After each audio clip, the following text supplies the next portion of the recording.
Welcome to English Grammar Center. My name is Monwar Hussain. I am an assistant teacher of Jonojagaron Jatiyo Bidyalay Hajibara. মৰমৰ ছাত্ৰ-ছাত্ৰীসকল আজি তোমালোকৰ কাৰণে লৈ আহিছোঁ যোৱা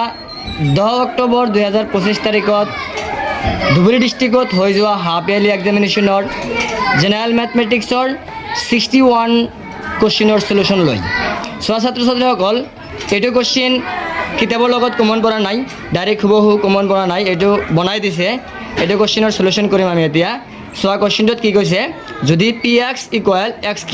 - 8x + m দ্বিঘাত বহুপদৰ শূন্য দুটাৰ বৰ্গৰ যোগফল 40 হয় তেন্তে m ৰ মান নিৰ্ণয় কৰা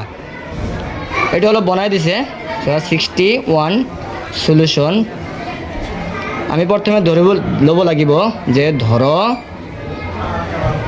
px equal x² - 8x + m দ্বিঘাত বহুপদৰ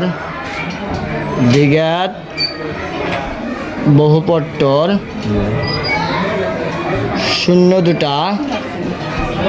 আলফা আৰু বিটা এইখিনিতে আমি কি কৰিব লাগিব ছাত্ৰ-ছাত্ৰীসকল আলফা আৰু বিটাৰ পূৰণফল উলিয়াব লাগিব তাৰপিছত আৰু আলফা আৰু বিটাৰ যোগফল উলিয়াব লাগিব চোৱা এতেকে ULFA beta equal c/a c মানে কিমান m ডিভাইডেড বাই a মানে কিমান x ৰ স্কয়াৰৰ আগতটো a হ'ব এটো 1 এটো কি হ'ব m হ'ব আৰু কি কৰিম আমি আলফা প্লাস বিটা উলিয়াম alpha plus beta equal to -b/a so -b/a minus b ৰ মান কিমান আছিল -8 গতিকে আৰু এটা মাইনাস হ'ব ইয়াত -8 ডিভাইডেড বাই a কিমান 1 এটো কি হ'ব মাইনাস মাইনাস প্লাস তলত 1 আছে এটো বিললেস তলত 1 দিব না লাগে কি হ'ব এটো ডাইরেক্ট 8 হ'ব এটো কি কৰিম আমি কি পালো এদিকে alpha plus beta equal to কি পাইছো আমি 8 পাইছো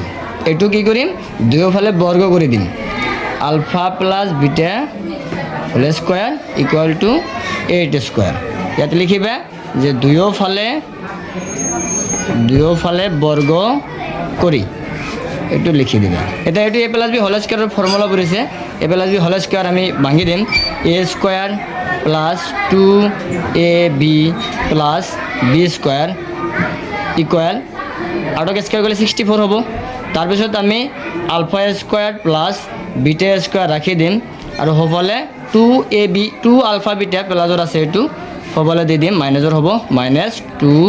আলফা বিটা এটা সোয়া alpha square plus beta square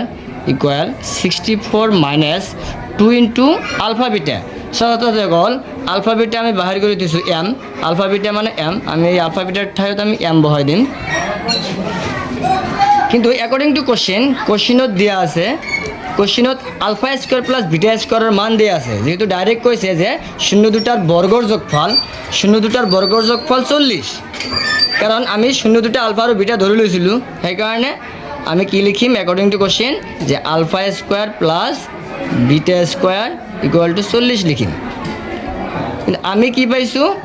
এক নম্বর দি দিও এটু এক নম্বরত কি পাইছো alpha square plus beta square equal 64 - 2m আমি ইয়াত কি লিখিম এটু 64 - 2m ইকুয়াল টু 40 এটু সকলে লিখি দিবা অনৰ পৰা এনেকৈ লিখি দিবা চোৱা -2m ৰাখি দিও ইকুয়াল টু 40 আৰু 64 প্লাসৰ আছিল এটু হ'বলে দি দিও -64 হ'ব তাৰপিছত এটু -2m ইকুয়াল টু 40 ৰ পৰা 64 বিয়োগ কৰিলে -24 হ'ব নহয় জানো এটা কি হ'ব m ৰ আগত কি আছে 2 পুৰণে আছে -2 এটু হ'বলে পঠিয়াই দিলে কি হ'ব হৰণত যাব এটু -2 ওপৰত -24 হ'ব এতিয়া এই মাইনাস মাইনাস ক্যান্সেল যাব আৰু কি হ'ব 24 ক যদি আমি 2 ৰে হৰণ কৰি দিও কি ওলাব 24 ক 2 ৰে হৰণ কৰি দিলে কি ওলাব এটু 12 ওলাব অতএব যেটো আমাৰ m ৰ মান নিৰ্ণয় কৰিবলৈ কৈছিল হেতু ওলাই গল এতেকে নিৰ্ণয় m ৰ মান ইকুয়াল 12 আজিৰ ভিডিও এইখিনিয়ে ছাত্ৰ-ছাত্ৰীসকল ধন্যবাদ।